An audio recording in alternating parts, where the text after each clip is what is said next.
ilaha illallah la syarikalah. Hati-hati sebagai umatku, wahai umat Nabi Muhammad, jangan sekali-kali mithqala dzarratin min kibir, yaitu adalah dari kesombongan, walaupun sejetik itu adalah bagian daripada syirik wal iyadu billah. Nabi Muhammad mengingatkan kita untuk akidah yang sahih, karena ibadah kita, semua perbuatan kita, kalau akidahnya tidak benar, tidak bakal diterima oleh Allah Jalla Jalaluh. Ini yang diterangkan oleh baginda Nabi Muhammad ketika Nabi Muhammad wukuf di Arafat. Pesan sebelum wafatnya Rasulullah kurang lebih 3 bulan, Rasulullah khutbah di tempat yang kita ada ini. Sebelum wafatnya Rasulullah 3 bulan, Rasulullah mengingatkan umatnya, mengingatkan kita, mengingatkan umatnya sampai di hari kiamat. Ingatlah, la ilaha illallah.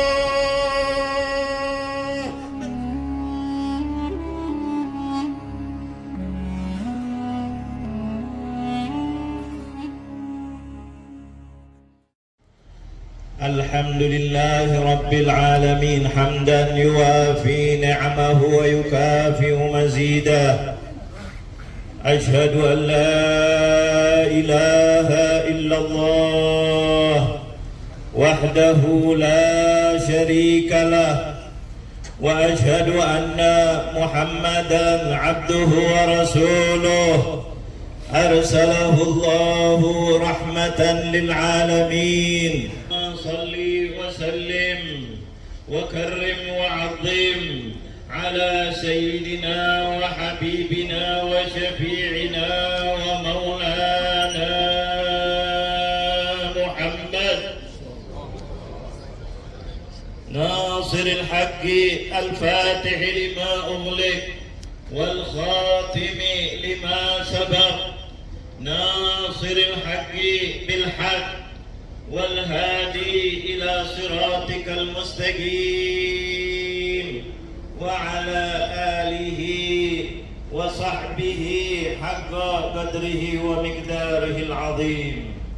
أما بعد، فيا عباد الله، أوصيكم ونفسي بتقوى الله، فقد فاز من اتقى وخاب من طغى.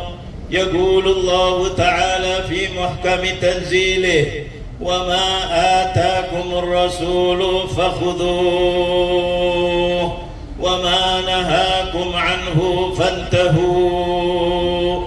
ويقول الحبيب المصطفى صلى الله عليه وآله وسلم: إنما أنا رحمة مهداة. صدق الله العظيم وصدق الرسول الكريم، ونحن على ذلك من الشاهدين. معاشر المسلمين، sidang khutbah Arafat yang mudah-mudahan semuanya dimuliakan oleh Allah. Amin. Semuanya diangkat derajatnya oleh Allah, semuanya disayangi oleh Allah, semuanya diampuni dosanya oleh Allah, semuanya dikabulkan hajatnya oleh Allah Jalla Jalaluh. Ma'asyiral muslimin dan muslimat, alhamdulillah, tidak ada kata yang lebih indah daripada alhamdulillah. Thumma alhamdulillah, thumma alhamdulillah.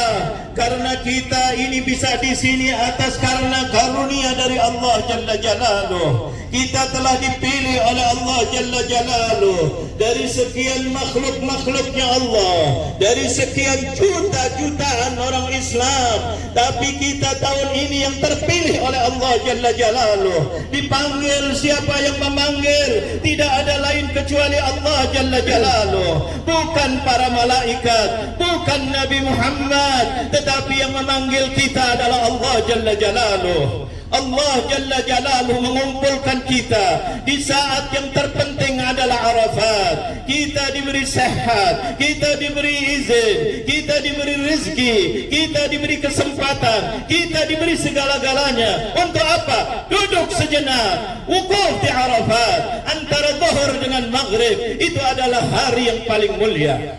Kita dipanggil oleh Allah Jalla Jalaluh. Makanya tidak ada yang lebih pantas daripada zikir. Yang namanya ikrar dijadikan zikir oleh Allah Jalla Jalaluh. Maka jawabannya makhluk adalah apa? Labbaik Allahumma labbaik, labbaik la syarika laka labbaik, innal hamda. Dengarkan baik-baik kata-kata ini. Innal hamda wan ni'mata laka wal mulk la syarika lak. Ini adalah jawaban daripada hambanya ketika dipanggil oleh Allah Jalla Jalaluh. Maka hambanya menjawab, labbaik, iya ya Rabb, aku tinggalkan semuanya, aku tinggalkan rumahnya, aku tinggalkan tempat tidurnya, aku tinggalkan kerjaannya, aku tinggalkan keluarganya demi untuk memenuhi panggilanmu ya Allah. Saat ini kami duduk di Arafat, kami meninggalkan segala-galanya ya Allah, dengan harapan Kau jaga keluarga kami di sana ya Allah. Ya Allah, labbaik Allahumma labbaik, labbaik la syarika lak. Ya Rabb, aku tidak mau lagi menyekutukan Engkau ya Allah. Karena di dalam diri ini banyak sombong, banyak ria, banyak hasud, banyak dengki, banyak dendam dan sifat-sifat yang membesarkan dirinya wal'iyadzubillah. Maka berkomitmen untuk tidak mengulang lagi. La syarikalak, innal hamda, sesungguhnya bersyukur itu hanya semata-mata hakikatnya untukmu ya Allah, di jalanmu ya Allah, karenamu ya Allah. Oleh itu baginda Nabi Muhammad, Nabi anda ketika Arafat, hajjah, di dalam haji atau khutbah Arafat atau khutbatul wada yang dikatakan adalah khutbah perpisahan, baginda Nabi Muhammad adalah di tempat yang kita ada saat ini, tempat yang paling mulia, saat yang paling mulia, detik-detik yang paling mulia. Baginda Nabi Muhammad mengajarkan kita, yaitu adalah usul al-aqidah, tentang akidah la ilaha illallah, la syarikalah. Hati-hati sebagai umatku, wahai umat Nabi Muhammad, jangan sekali-kali mithqala dzarratin min kibir, yaitu adalah dari kesombongan, walaupun sedetik itu adalah bagian daripada syirik wal'iyadzubillah. Nabi Muhammad mengingatkan kita untuk akidah yang sahihah, karena ibadah kita, semua perbuatan kita, kalau akidahnya tidak benar, tidak bakal diterima oleh Allah Jalla Jalaluh. Ini yang diterangkan oleh baginda Nabi Muhammad ketika Nabi Muhammad wukuf di Arafat. Pesan sebelum wafatnya Rasulullah kurang lebih 3 bulan, Rasulullah khutbah di tempat yang kita ada ini. Sebelum wafatnya Rasulullah 3 bulan, Rasulullah mengingatkan umatnya, mengingatkan kita, mengingatkan umatnya sampai di hari kiamat. Ingatlah, la ilaha illallah. Bersihkan hati anda, jangan yang ada kecuali hanya Allah. Cinta yang paling mulia adalah cinta Allah. Tidak ada harapan yang bisa dikabulkan kecuali dikabulkan oleh Allah.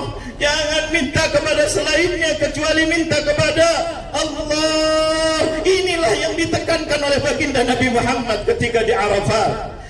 Nabi Muhammad mengingatkan tentang kita kepada Allah Jalla Jalaluh.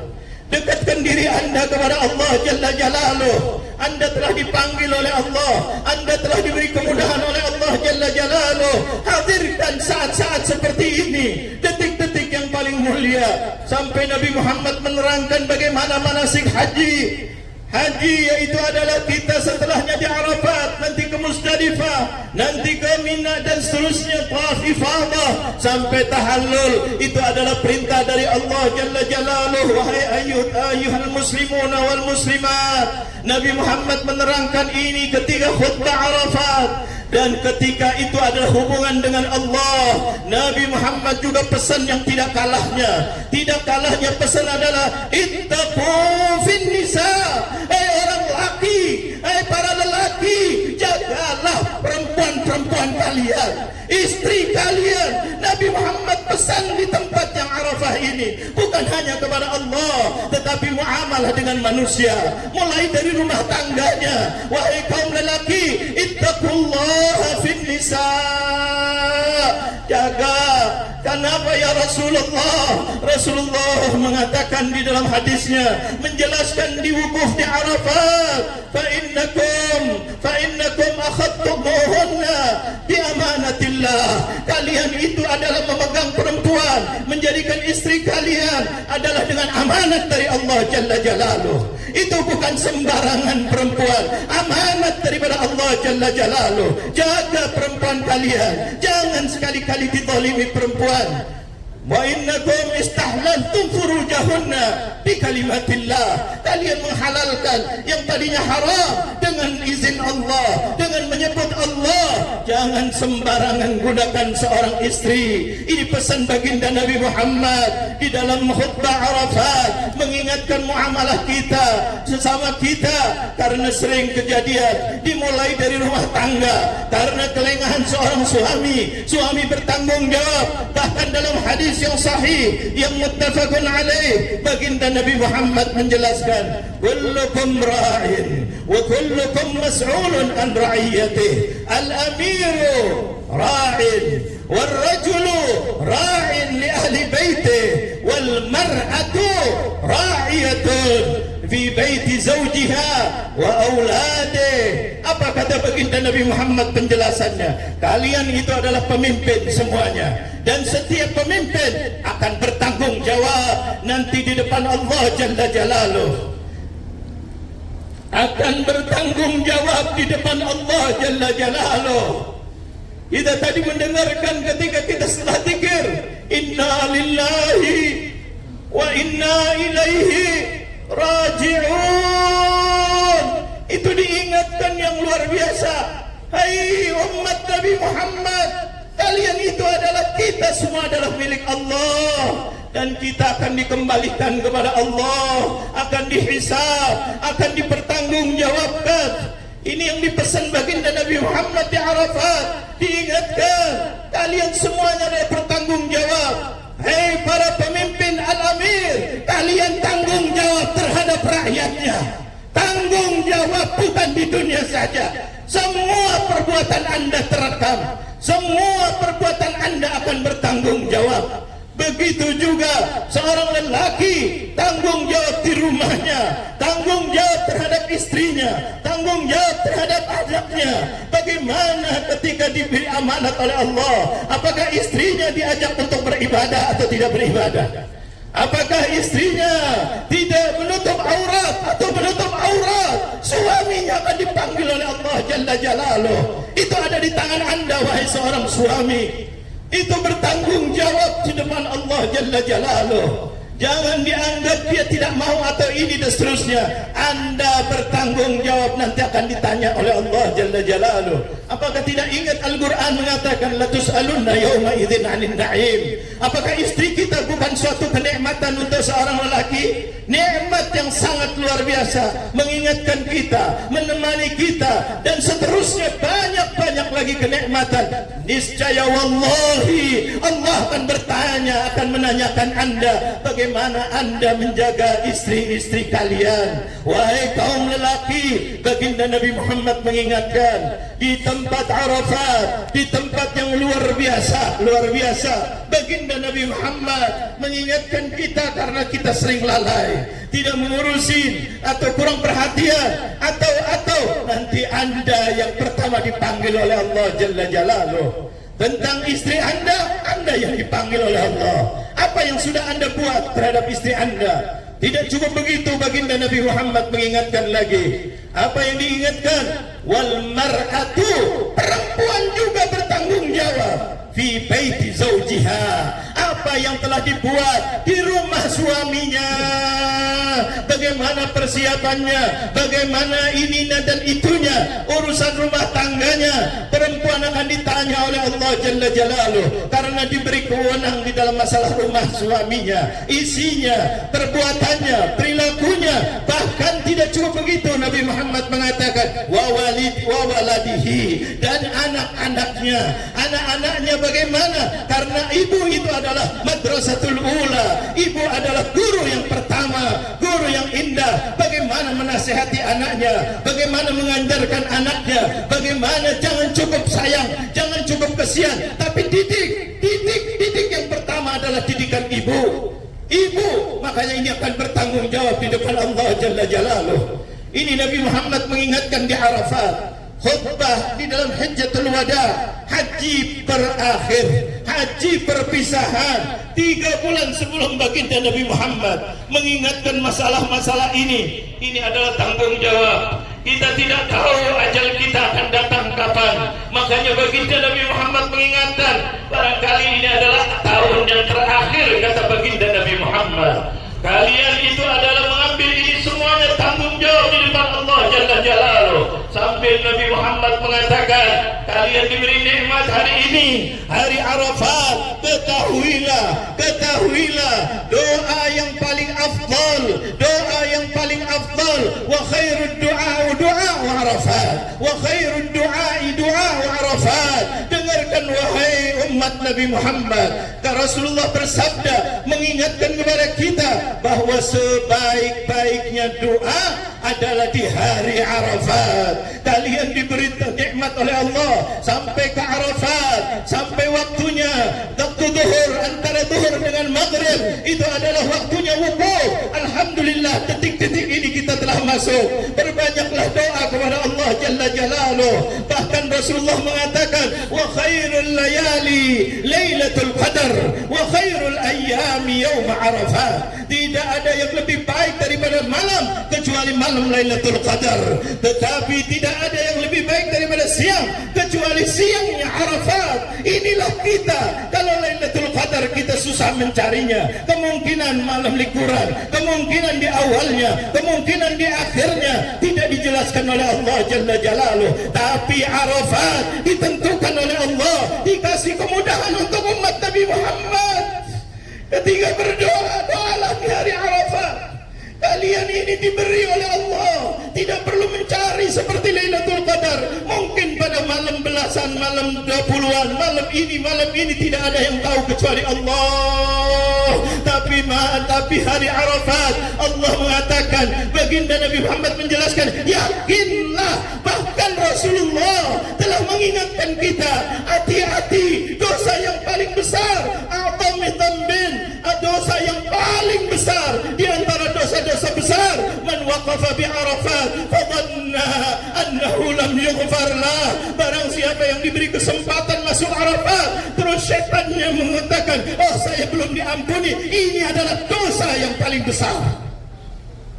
Dosa paling besar, kata Rasulullah, a'zamu dzambin, yang paling azim, paling besar dosa adalah man waqafa bi Arafat fadhanna annahu lam yughfar lah.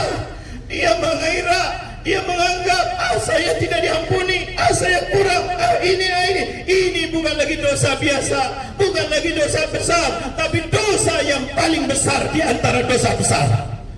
Makanya Rasulullah menyuruh kita yakin, kita ini adalah di dalam tamu Allah Jalla Jalaluh.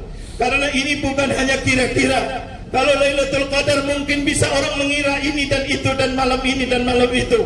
Tapi kalau Arafat tidak ada yang bisa menyamainya. Makanya orang yang tidak wukuf di Arafat dianjurkan untuk sholat, untuk puasa. Puasa Arafat untuk apa? Mendapatkan pahala luar biasa. Pahalanya setahun sebelumnya dan setahun sesudahnya bagi orang yang puasa cuma 1 hari, yaitu puasa Arafat. 9 Dzulhijjah ini adalah luar biasa. Arafat dikumpulkan oleh Allah Jalla Jalaluh seperti komitmen Allah dalam Al-Quran surat Al-Hajj, liyashhadu manafi'a lahum wa yadhkuru ismallah, untuk mendapatkan manfaat orang dipanggil haji untuk mengambil manfaat dari Allah Jalla Jalaluh, untuk mengambil manfaat dari Allah Jalla Jalaluh, dan berbanyak untuk mengingat kebesaran Allah. Makanya Nabi Muhammad berjanji, para jamaah haji itu adalah delegasi utusan Allah. 3 perkara ingat pesannya Rasulullah. idza man sa'ala fayu'ta. Talab barang siapa yang minta kepada Allah, pasti dia akan dikabulkan doanya oleh Allah. Wa man da'a fayustajab. Barang siapa yang memanggil Allah, Allah menjawab labbaika ya 'abdi, labbaika ya 'abdi. Labbaik, Allah mengatakan labbaik seperti kita mengatakan labbaik Allahumma labbaik. Allah ketika kita mengatakan ya Allah, Allah menjawab labbaika ya 'abdi. Bayangkan, yang menjawab bukan manusia, yang menjawab bukan nabi, yang menjawab bukan malaikat, tapi sang Khalik yang mempunyai segala-galanya. Labbaik, apa kebutuhanmu wahai hambaku? Subhanallah. Maka Rasulullah mengingatkan, bersihkan hati kita, bersihkan hati kita. Jangan sampai ada ragu, jangan sampai ada su'udzan, jangan sampai ada buruk sangka kepada Allah Jalla Jalaluh. Allah Maha Bisa, Allah Maha Pengasih, Allah Maha Penyayang. Subhanallah. Bahkan Nabi Muhammad mengatakan, wa man anfaqa ukhlifa lahu. Barang siapa yang mengeluarkan hartanya demi untuk menuju ke Arafat, maka Allah akan ganti rezekinya itu. Ingat, penggantian itu dari Allah Jalla Jalaluh. Allah yang menggantikan rezekinya berlipat-lipat, tidak bisa kita hitungkan. Tinggal kita pasang niat husnul dzan kepada Allah Jalla Jalaluh. Lantas ada apa lagi rahasia di Arafat? Ada kejadian yang sangat luar biasa, yaitu di sini baginda Nabi Muhammad menerangkan kepada kita ada dialog. Ini yang paling inti luar biasa. Ada dialog. Dialog antara siapa? Antara sang Khalik Allah Jalla Jalaluh dengan para malaikat. Ingat, ini adalah masalah gaib, tapi yakin, karena ini adalah dari Allah, ini adalah dari Rasulullah. Rasulullah adalah wa ma yantiqu 'anil hawa in huwa illa wahyun yuha. Rasulullah tidak berbicara dengan sembarangan karena hawa nafsunya, tapi Rasulullah itu ketika berbicara itu adalah arahan wahyu dari Allah Jalla Jalaluh. Wahyu dari Allah Jalla Jalaluh. Maka apa yang dikatakan oleh Rasulullah SAW, Rasulullah memberitahu kepada kita rahasia di balik Arafat, yaitu ketika sudah mulai masuk wukuf, Allah memanggil. Kita tidak melihat, tapi kita yakin, karena Al-Quran mengatakan, yang mengatakan bahwa kita alladzina yu'minuna bil ghaib. Bil ghaib, kita tidak lihat mata kita, tapi kita yakin dengan hati kita.